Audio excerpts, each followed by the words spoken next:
Hey everyone, and welcome to another episode of Death By, where contestants will earn reps for their arguments for a chance to stand on top of the podium pedestal. I am your host, Lauren Kalil. Whoever I decide has the best argument through the final round will earn 30 seconds to talk about a topic of their choosing.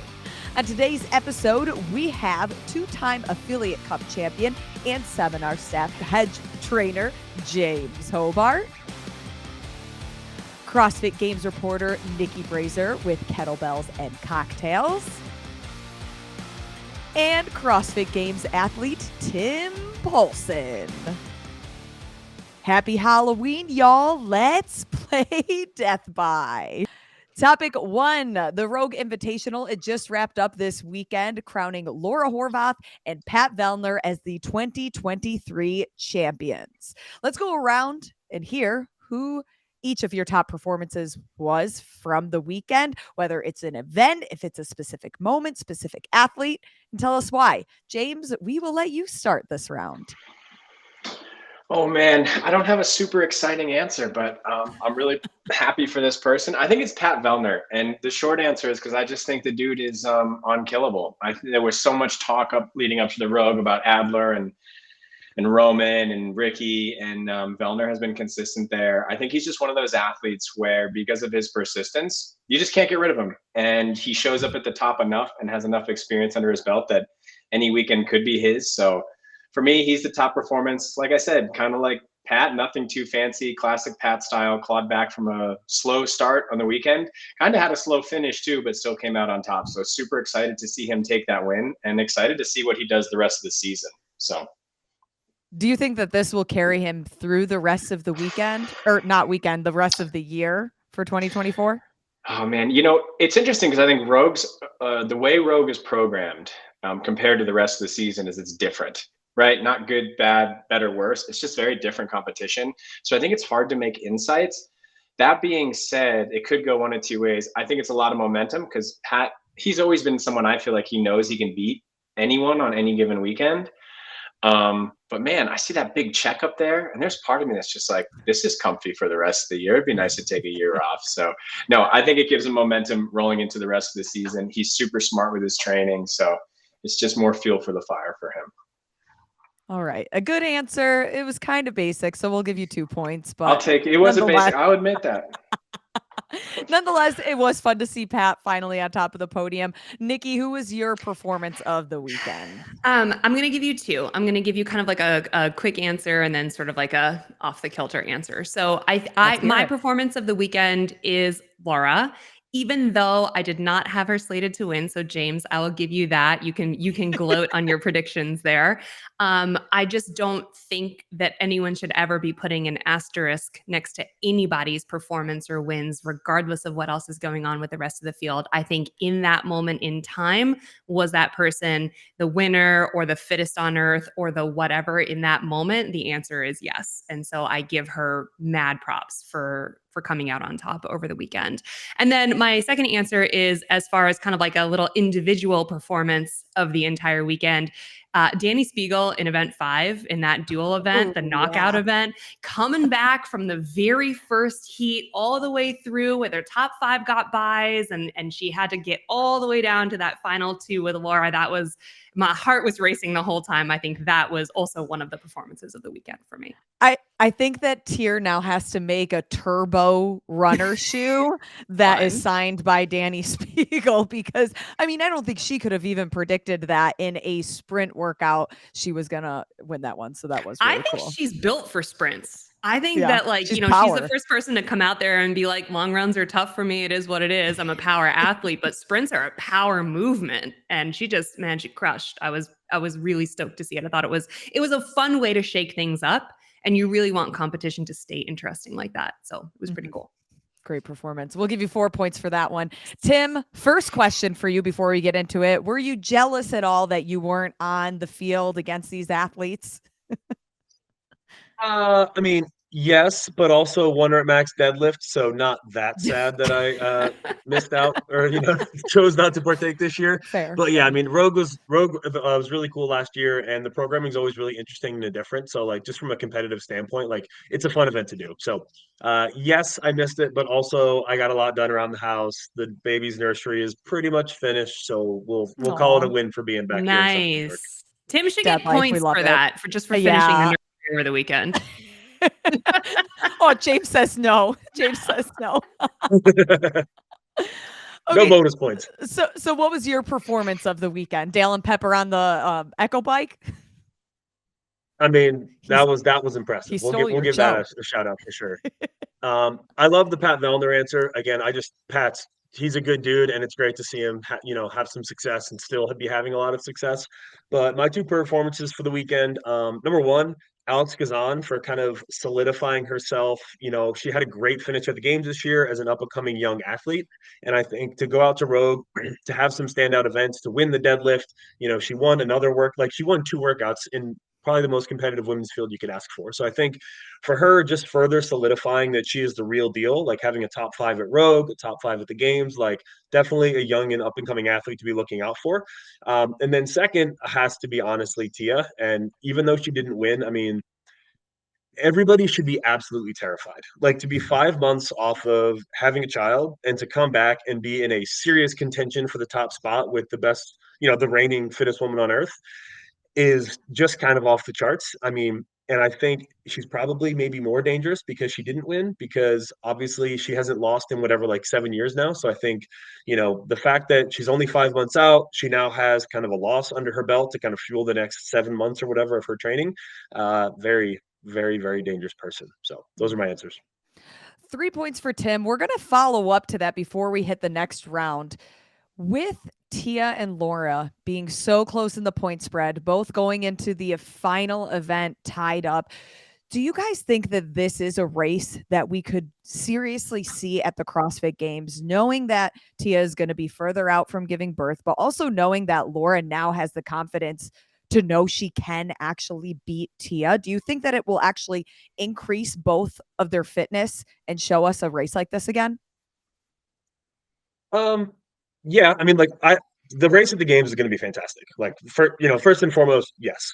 I do think that the programming at Rogue definitely, I would say, maybe favored Laura, especially with a bunch of the rain changes, things like that. Like, I would say that it was definitely. I think it would be more in her favor than in Tia's favor, especially being 5 months out from giving birth. Some of the things that, some of the movements that don't come back quite so quickly, stuff like that. Again, obviously no knock on Laura, but I think just like looking at the way where I think a child goes, like, there's some things that are going to take a little longer to come back than others. So yeah, I think the race is going to be fantastic. Yeah, but I think I would, again, if you are asking me to put money somewhere, you know where it's going. I agree. I agree with Tim that it probably will still be a race. How close, I don't know, but I hope it's just this close, because it would be really fun and exciting to have a CrossFit Games where the female winner doesn't just like run away with it. Like, it's epic and badass to see a champion hundreds of points ahead, and it speaks to their athleticism and it speaks to the legacy that they're leaving on our sport. But as a viewer, sometimes it's a little boring when someone goes into the final day like clinching everything. Yeah, it's like cool for a lot of those reasons. Also, it's a race for a second. It's not as exciting of a competition to watch. So I hope it stays this close. And I mean, I think also, like, I think this further kind of like cements Laura's legitimacy as well, because again, like, it was kind of a 2-horse race between Tia and Laura. Like, yes, Emma's 130 points back, but I mean, still, like, that's a pretty big, I mean, margin. Like, the two of them were pretty leaps and bounds ahead of the rest of the female field, not for the entire weekend, but especially as things kind of started to solidify as the weekend went along. So again, like, kind of to see a 2-horse race with like that up towards the top is pretty crazy. And yeah, definitely. I mean, like I said, hats off to Laura that she definitely cemented herself as like very deserving of the title of fittest on earth. Yeah. James, you had the best predictions with the winners heading into Rogue. Are you predicting a tight race at the games between these two ladies? Yeah, I am going to predict a tight race for all the reasons you guys already stated. And I think there's lots of fuel for the fire. I don't think Laura went into this weekend thinking like, I think she went in saying like, I know I can beat Tia and I know I can beat, everyone else down the list. And I think she conducts herself that way. You don't become the champ without having that attitude. One of the things a lot of people talk about with Tia is this legacy of being super dominant. The part of the legacy I think is more interesting is like, what does Tia's performance and capability do for everybody who's second through 40th, right? If that causes everyone else to get better, like I think that's the real legacy. So maybe in a couple of years when Tia, who knows how long she'll compete for, hopefully a long time. I love watching her compete, but when we're at a point where it's like the top 1 through 10 female athletes, it's just like it could be anybody's weekend. Like that's a really, really, really impactful legacy. So yeah, I think the race will be very tight. And I'm honestly hoping for an even longer suspenseful season that Laura wins at the games. And then it's like this comeback fight in the following year. So I don't know. I'm hopeful. I'm all about the story. Yes, expect a tight race.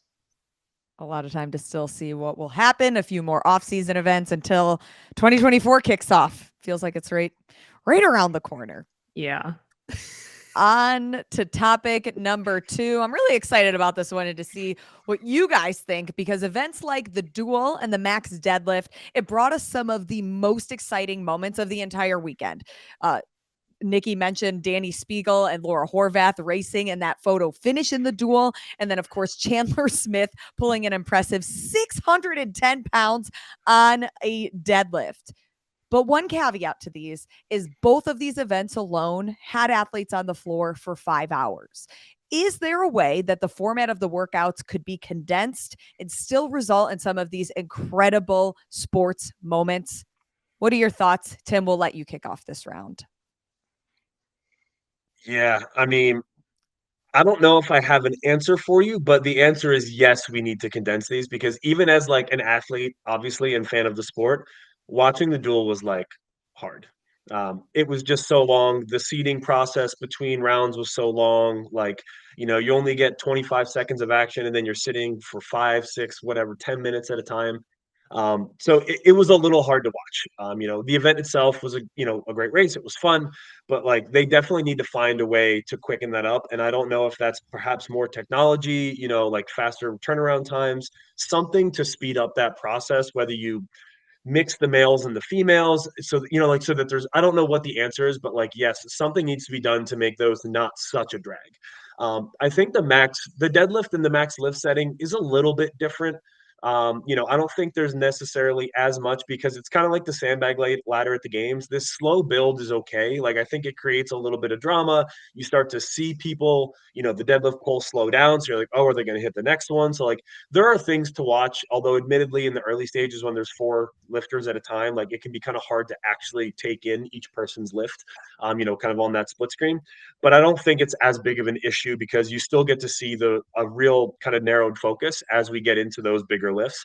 But maybe you only go to 2 platforms or you stay at 2 platforms longer so that there's not this one platform that kind of, I don't know, really draws things out. So I definitely think the Duel needs to be adjusted in format or timing or something.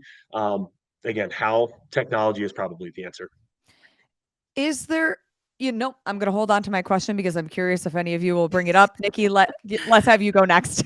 Oh, sure. Sorry. Tim, 2 points. Ooh, nice job. Yeah, I agree. I do think that both of those events should have gone quicker from a viewer standpoint. I agree. I think that with the Duel actually felt kind of faster. I'm surprised to hear that they both lasted 5 hours because the Duel felt faster to watch to me. But in fairness, I was like clicking ahead my little remote through the downtime. So yeah, for 25 to 30 seconds of action, it was really the downtime in between seating and in between going again that was the difficult part. So I think that part definitely could have been sped up. For the deadlifts, I was a little bit surprised at the small jumps in weight that they were making. And toward the end, I totally understand that. Toward the end where it's like we're nearing people's 1 rep maxes and 5 or 10 pounds can really knock someone off. That's where I sort of understand it. But I would not mind bigger jumps earlier on in those max lifting events, maintaining like a safe a safe jump, but bigger jumps in weight, so that if like 3 or 4 or 5 people got knocked off at a time because the weight jumps 20 pounds or something along those lines, like I'm kind of okay with that as a viewer, because it's allowing the cream to rise to the top a little bit faster. But I would be curious to know from Tim's standpoint as an athlete, if that would be acceptable, or do you really need all the tiny little weight jumps? Because at the end they did like 75 deadlifts. Like, oh my God, everyone's done like 150 deadlifts. How could they possibly still be, a lot of weight moved. even fresh enough to lift? So like on the women's side too, I was just surprised that the jumps were so small. Before James goes, I think, like we jumped 10 pounds on a snatch ladder. Like, what are we doing jumping 10 pounds on a deadlift ladder? Right. Like, again, towards the end, I agree with Nikki. I totally get it. Once we get into and that requires a lot of pre-testing. And, just because, again, like you have to have those numbers really dialed in to make sure that you're not causing half the field to get dropped on one bar, because you make a jump that's just, again, kind of too much. So it requires a little more testing. Like, when do we go from 20s to 10s, something like that. But I agree. The jumps definitely could have been bigger earlier on, especially for a movement like the deadlift. Yeah. 4 points for Nikki. Another 4-pointer. James, what are your thoughts? Man, you guys stole all the good stuff already. I do think to some extent, like I agree with everybody from a viewer standpoint. Yes, it would be really nice if these were faster. But if I weigh that against some of like the epic moments in my memory, with these like foot race events and these lifting events, like Tia and Matt's clean from, what was that, 2019 at the games in the Coliseum, to the sandbag event, which I wasn't even a huge fan of, but seeing how people reacted to it and seeing how many events there are through the weekend, I think we just need to have one like this. I totally agree that we could speed things up by taking less jumps or limiting the amount of lifts an athlete gets. That would certainly speed it up.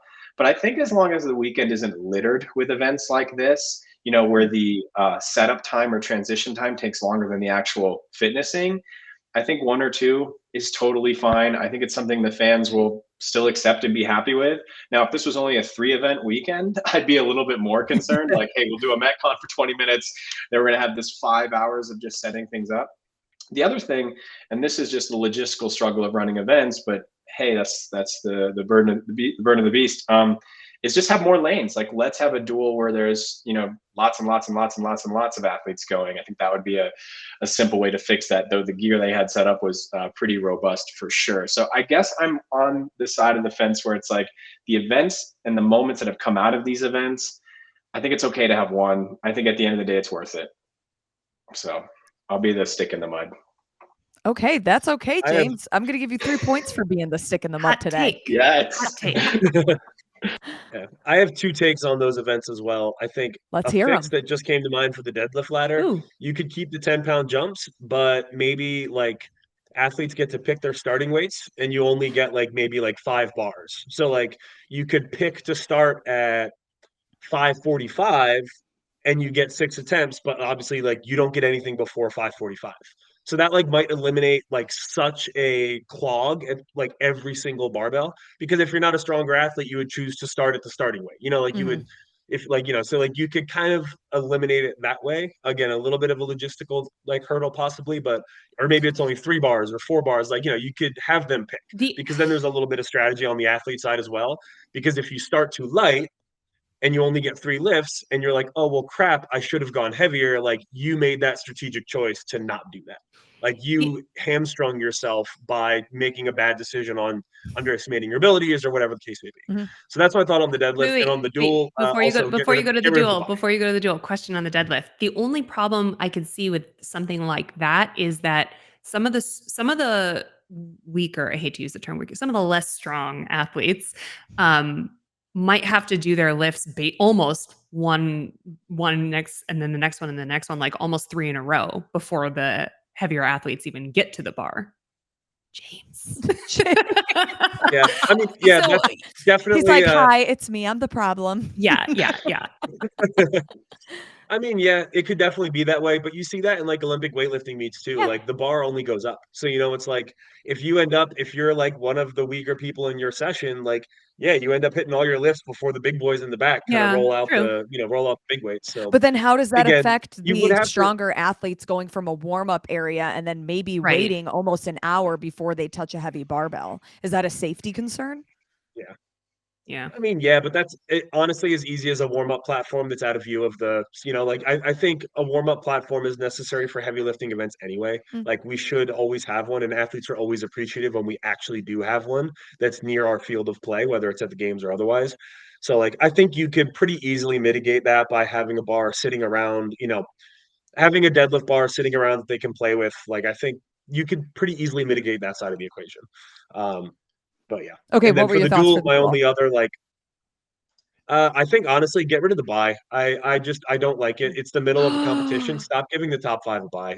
They do it Oh, every year, and I just don't like it. I think it's again like everybody does the same amount of fitness, and again, sometimes it doesn't pay off. I Like was you gonna see say, does people, the they only bye get hurt? one run. Yeah, and they get better and they get faster. yeah, that's what single I heat. think. But that's why I love the bye is because who the hell knows if it's even beneficial? It's kind Or of could just you like give this the wild athletes a card element. choice whether they want to do the bye or not?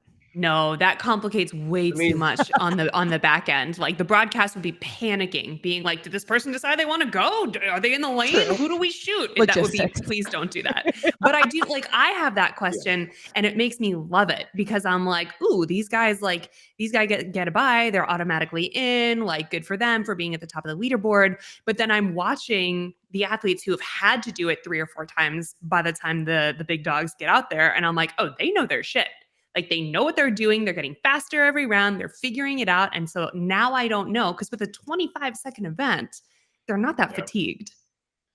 Yeah, Danny had baller moves. Like it wasn't just like she was fast. She was like going full parkour on that thing. Man. It was cool. It was very cool. I think from the athlete side of it, from a higher level, it's the middle of a competition weekend. You haven't earned shit. Like being in the top 5 in the middle of a competition, like it's cool, but like who knows where you're going to be at the end of the weekend? No, I mean, like I don't think you haven't earned anything midway through your weekend. So I don't think doing a bye is I don't think it makes sense. And then on top of that, I think going back, I just don't think it's a benefit as an athlete, like especially in a short event like that. And I bet you could probably ask the people that got a bye if they liked it. I don't know. I would actually be curious to know how all the people who had buys ended up finishing in that event overall. I mean, I know Tia obviously didn't make it past her first round.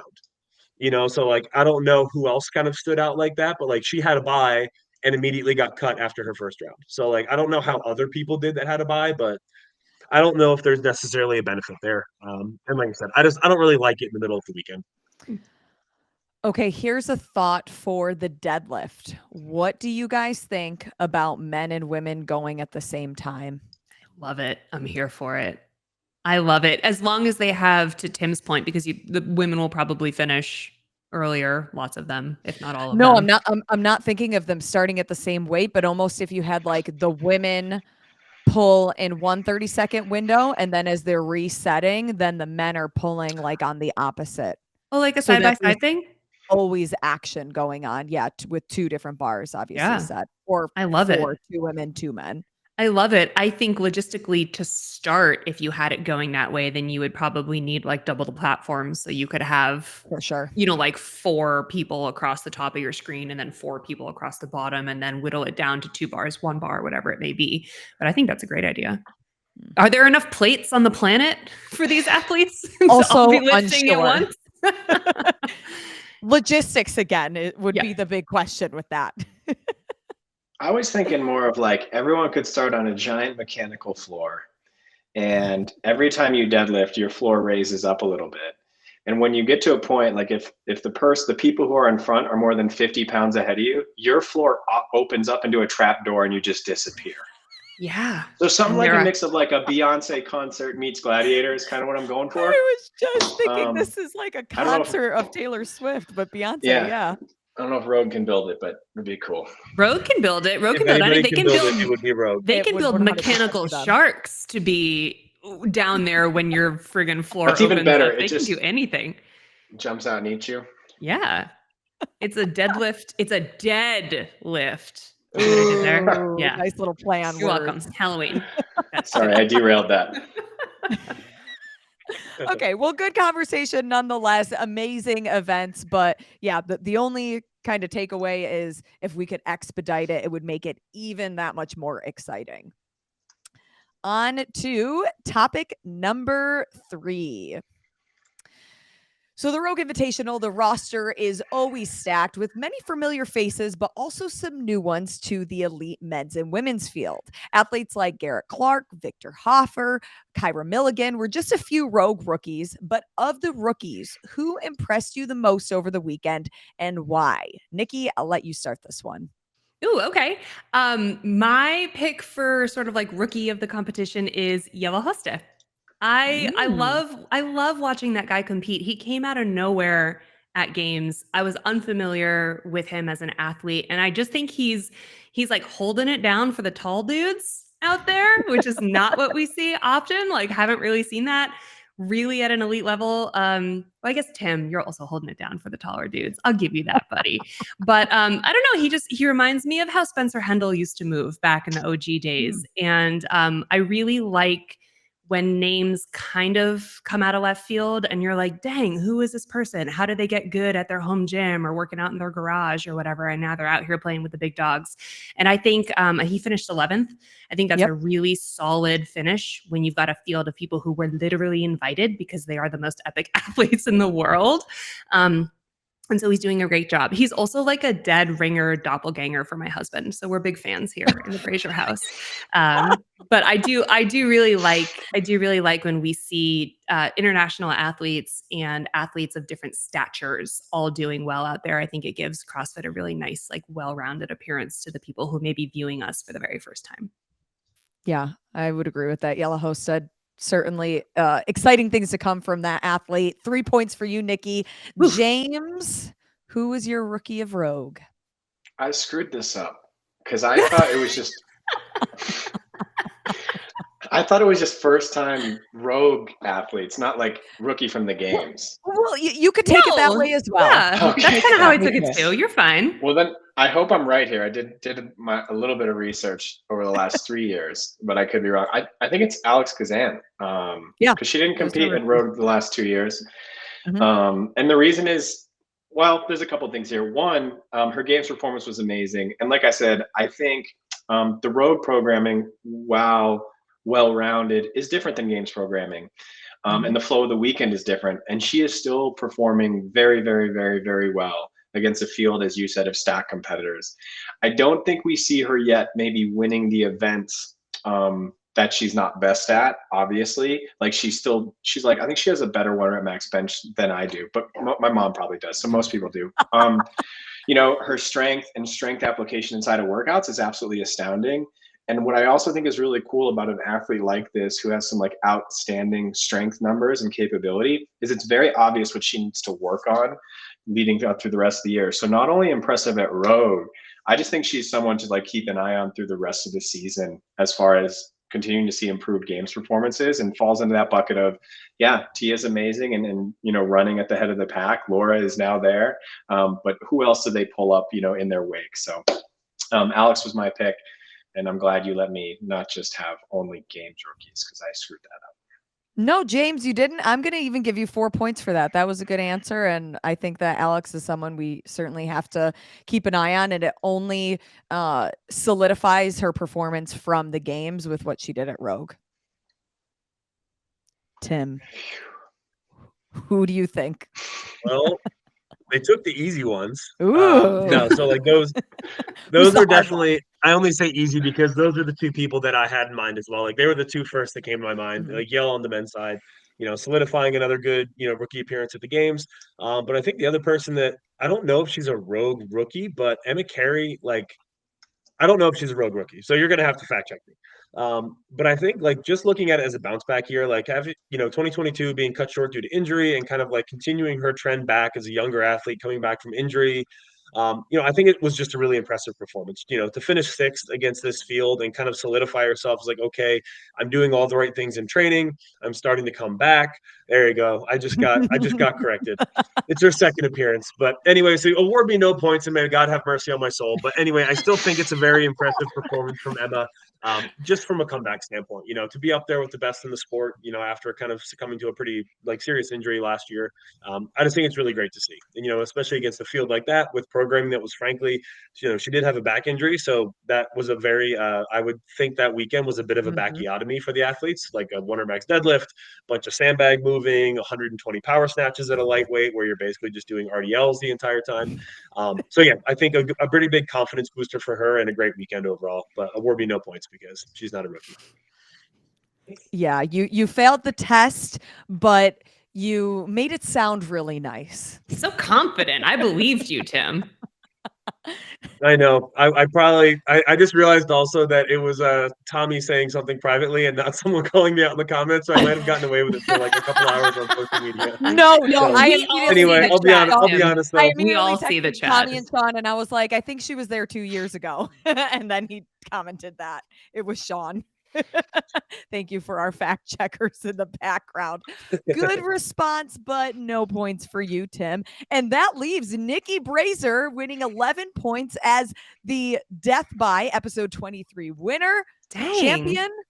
James behind her with 9th. And Tim, I think this is your first ever last place with only 5 points.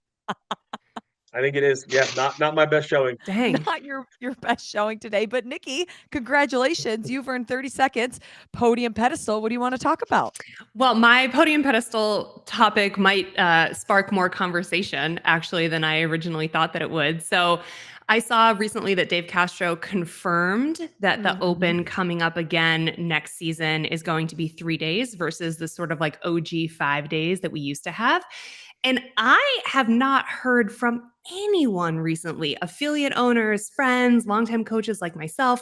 I have not heard from anyone that they preferred the old method of 5 days. Like everyone I've spoken to, myself included, sort of just loves the update to 3. It's a little bit easier on the affiliates. It's easier on people, our coaches or GMs or whoever is sort of organizing the floors, figuring out Friday night lights or Saturdays.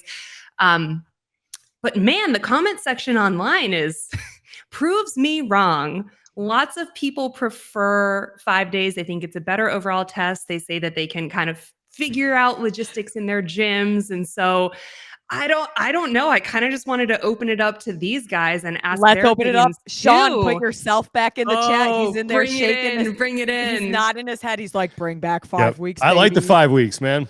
I like it a lot. Oh, by the way, the correct answer for most outstanding rookie was Lauren Fisher. So no one got the correct answer. Lauren Fisher is a Rogue Invitational rookie. She's a Rogue Invitational rookie. Dang. Yeah. Total afterthought. Like such an OG, hanging around the top 10 for most of the competition until the final day.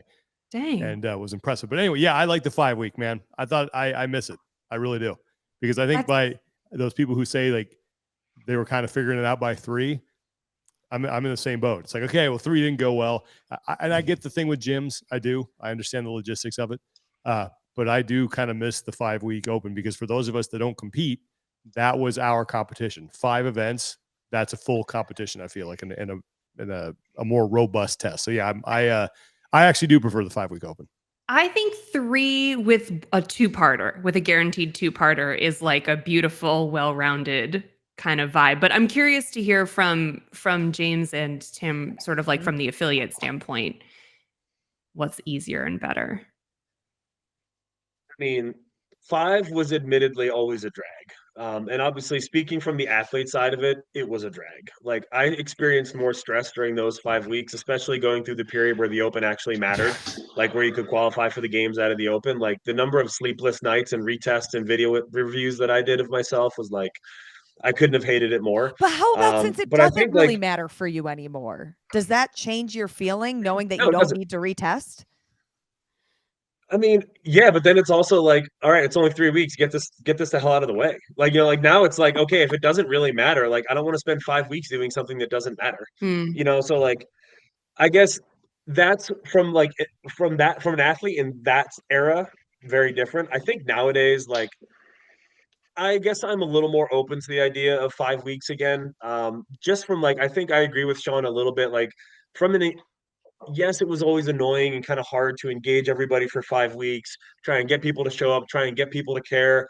But there was a little bit more breadth to the test. So like you could actually measure yourself up against your previous self a little bit more because you got to try more movements. And I know that obviously with the addition of quarterfinals, they're hoping more people do that. But I think, again, at the end of the day, of the athletes that qualified for quarterfinals out of my gym, like less than half of them actually did it.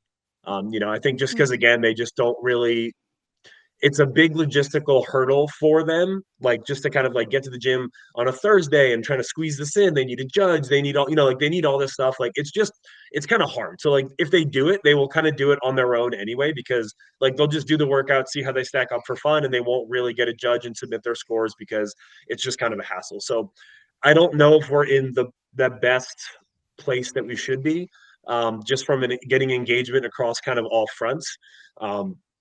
But like I said, I mean, honestly, maybe even splitting the difference, like 4 workouts is a month, like maybe 4 is the sweet spot. You get a little bit more. It's 1 month of your life. Like, I don't know. Don't get me wrong. 3 is my lucky number. I do really neurotic things with 3s. So like, I'm happy with 3, but 4, like, again, it's a month and it's okay. So I'm not married to the system, and I'm not married to either system. My feelings are far less strong now than they were, a couple of years ago when it really kind of mattered. Mm-hmm. James? Oh yeah, I got so many opinions on this. Give us all of them. This is our bonus round. Oh, great. If you want me to shut up, just mute me and kick me off. So I think 3 is right. And I think one of the reasons I think it's right is because after 3 weeks, I don't know if you see meaningful shifting across all percentiles. So it's like you might see some changes in like the top whatever. And if that matters for some money or something else down the season, great. But as far as like the bottom 99%, I don't think you see really meaningful shifting. So looking at it from like let's really just talk about getting more people doing the open, less burden on the affiliates. I think 3 weeks is right.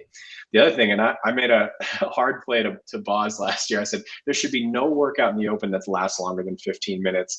Because you always want to make it easy for affiliates to run 2 heats if they need to. I know not all do. Some turn this into a huge Friday night light event, so it doesn't matter. But I think no workout should be longer than 15 minutes. I do like the 2-parter though, a guaranteed 2-parter every year. And this is one other hot take I think we should do. I think only the last workout of the open, or maybe the last 2, or maybe only the first one, but one of them should be an unknown.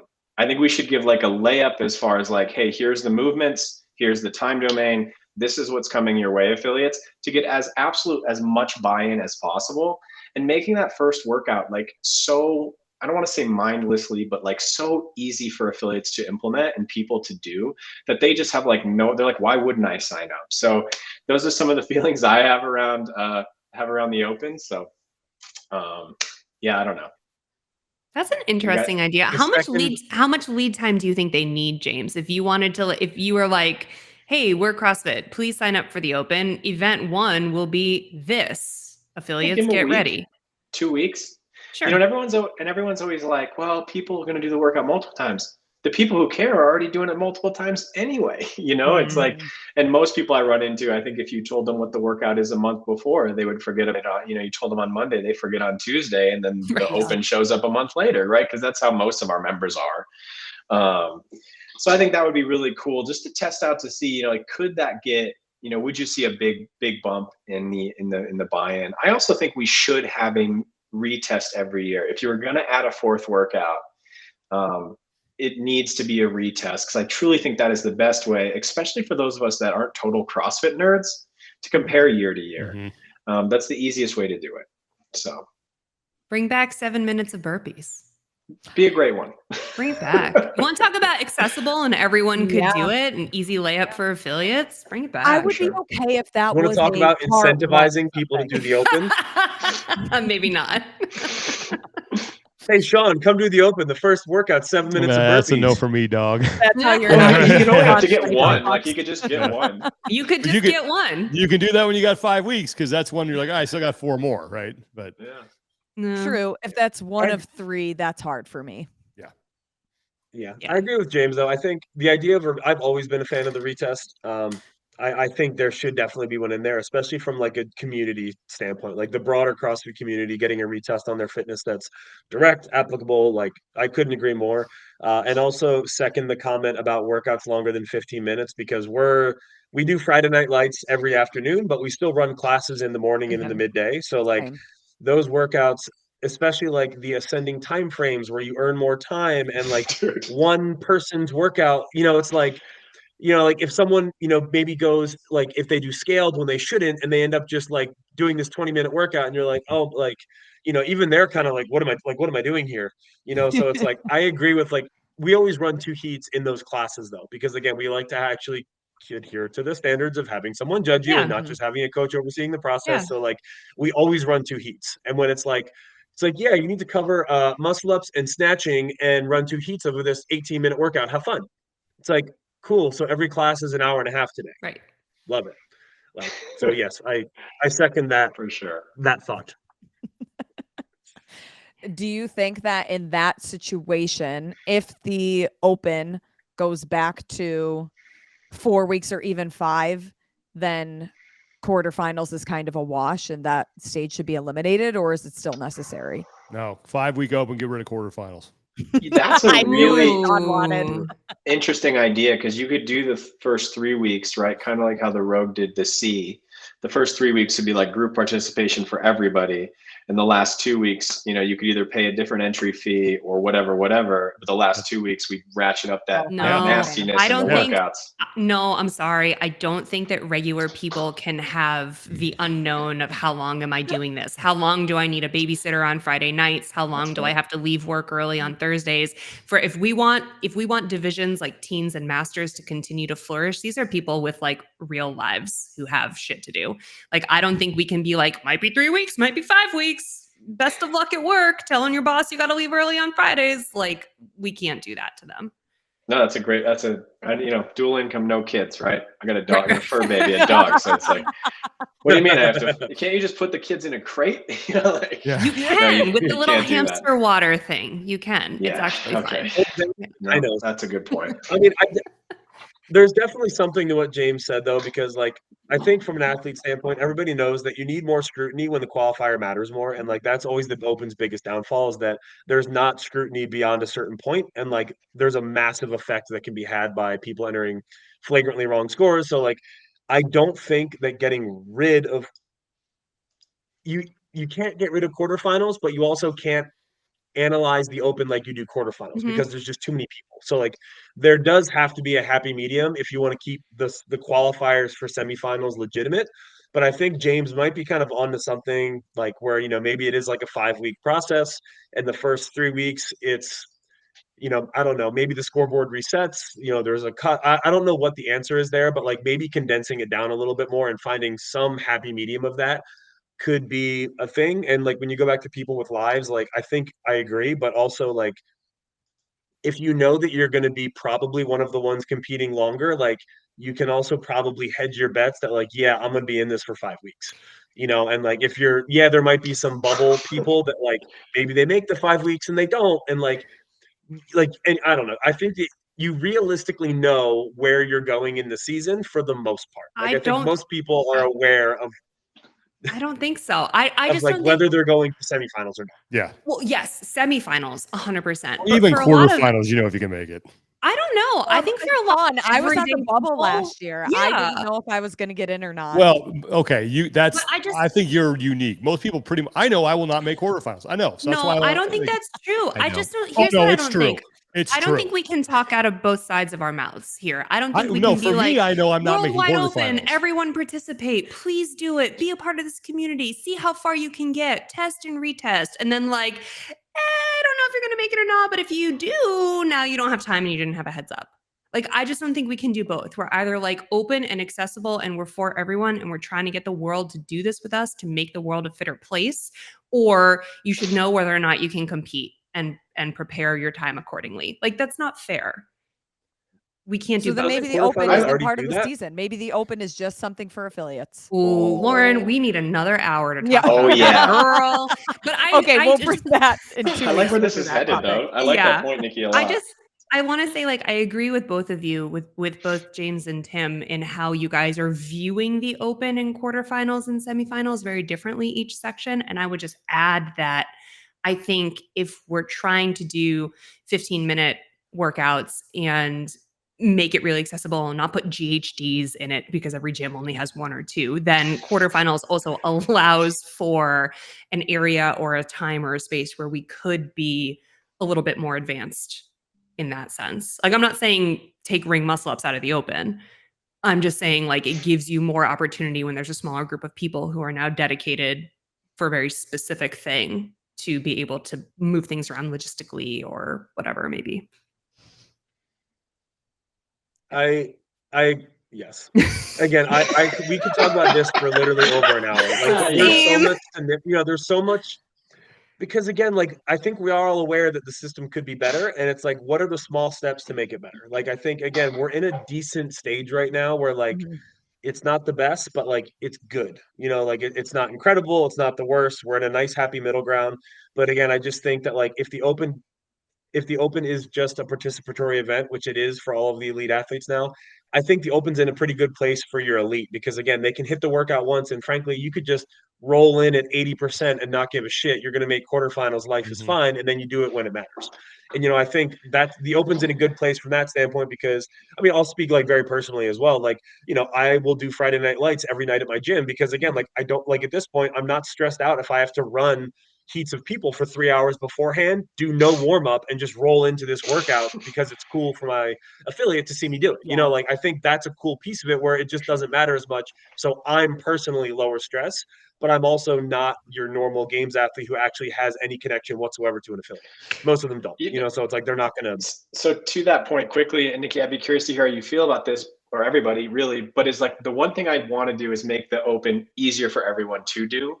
But the one thing I don't want to lose is elite athletes feeling like they want to do it. Because I do have this worry, is like, if elite athletes stop doing it, I think I don't know actually, but my hunch is a lot of people would be like, I just like seeing myself in 80,000 and still seeing, Laura on the top. Yeah, I totally agree.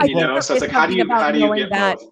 The elite are 10 minutes faster than me. Yeah, hell yeah. Workout. But I love it. The thing with it now is, it's like, it's just so, it doesn't matter. It doesn't matter. And that's what I liked about the 5-week Open when we didn't have quarterfinals. It did matter. And like, we were all in it together, and I was competing, not succeeding, losing badly, but I was competing with, and now taking it's Advil just and putting icy hot on now every it's like, day. hey, Open, and it's fun. Like, don't get me wrong, I get it. And I totally understand the logistics thing. I'm talking perfect world. I like 5 weeks, and let's make it mean something again. And let's get people excited about it. Is there a way to make it mean something and not be like elite level athletes can roll in basically hungover and still qualify for quarterfinals and be totally fine? Is there a way to make it more of a strategic game for them, in that, like, it's not that it doesn't matter and they can't give a shit, it's that they're peaking at a different time? If you get a top 3 finish for the Open, you automatically go to semifinals. You don't need to do quarterfinals. I think so. That's an idea. I think the other idea, and like, I've heard this somewhere. This is not an original idea. I heard this from someone, but I couldn't tell you where. Is like, the Open just has 2 divisions where, like, basically, like, you're doing the Open, everybody does the same workouts, it's the same leaderboard. But if you have any intentions whatsoever of possibly qualifying for semifinals, you pay an additional fee, and you basically are opting into additional scrutiny. Like, whereas if you just are doing the community Open and you have a standout performance, basically, so there's a higher level of video review, and there's basically, like, you essentially flag yourself as like, hey, I think I'm going to be moving on. I'm subjecting myself to more scrutiny. I don't know the nuances of exactly how that might work, but I think there probably is something there, because then again, you could have a 5-week Open that mattered. The tests were varied. There was a lot, there was some higher scale implements in there. Yeah, you still can't do GHDs, but frankly, fuck that movement. You don't need that in every stage of competition for 150 reps. So like, I just think that might be on to something, because like, then the elite athletes are still, you're qualifying for semifinals. This is it. You're going to show up, you're going to peak. It's going to matter. But also, like, that as an athlete, there's still scrutiny in the Open, which again is, I think, every athlete's complaint when the Open mattered. Like, when the Open actually mattered and it was a direct qualifier, even to semis, They're like, yeah, like, half the scores are crap. Like there's this person who finished 50,000th in every workout and then 1,000th in this workout, but their video never gets looked at. And it happens a lot. Mm-hmm. So like, I think that's the problem with the Open. And if the Open is going to matter, there has to be some way to address that. Could that division, Tim, be like the RX Plus division? And we do everything. We increase the standards, we increase the weights. Because when you say add a division where people can opt in for that kind of scrutiny, I'm 100% with you. But I'm like, we already have 3 divisions. We already have like RX scaled and then modified or novice. I don't know what the bottom one is. But what if there was like RX Plus, RX scaled? No, because then like I still can't compare my scores to elite athletes. And I think that part's cool.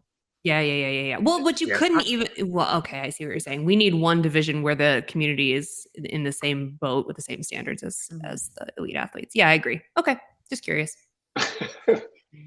We have not solved any of the world's problems today, you guys. I'm sorry. We've only added more questions and ideas, but I think that's great because the next time we regroup with this specific panel in 2 weeks, we can have kind of an open structure, ideas, whole segment. Ooh. As we lead into the next season. So bring your thinking caps, get the babysitters, make sure your dogs are taken care of, James. Crate them up. Oh, I'm going to bring my tin hat and my coffee. Get ready. And those red sunglasses. You got to bring those back. Yeah. The buggy ones. Yeah, those. Oh man, maybe they're still upstairs. I still wear them every night, just not when people see my face anymore.